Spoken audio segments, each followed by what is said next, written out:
میں ہمیشہ یہی کہتی تھی کہ ہمارے چاہنے سے نہیں، اللہ جسے چاہے ہدایت دیتا ہے۔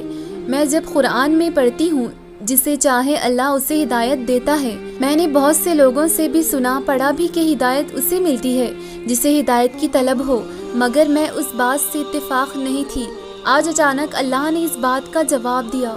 میں شروع سے ہی یہی چاہتی تھی، اللہ سے کہتی تھی کہ مجھ سے ایسا کام کروانا جو میں دوسروں کے کام آ سکوں۔ میں یہی سوچتی تھی کہ اللہ کی راہ پہ جانا ہے۔ میں جب دوسرے غریب لوگوں کو دیکھتی تھی تب بہت شدت سے چاہتی تھی کہ میں ان کی مدد کر سکوں کاش۔ آج اچانک یہ بات ذہن میں آئی کہ میں یہ سوچتی تھی اور یہی میرے لیے میری ہدایت کی طلب تھی۔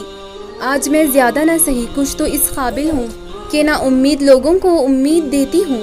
آج میں زیادہ تو نہیں مگر کچھ تو اللہ سے نا امید لوگوں کی امید اللہ سے جوڑ رہی ہوں، اور یہی ہے وہ خواہش میری جو کہتی تھی میں دوسروں کے کام آ سکوں۔ آج اللہ مجھے دوسروں کے کام کے لیے یہاں لے آیا ہے کہ میں لوگوں کو مایوسی سے نکالنے کی کوشش کر رہی ہوں۔ ہدایت کی طلب ہمارے اندر کسی اچھے کام کرنے کی چاہے ہمارے لیے ہدایت کی طلب ہوتی ہے۔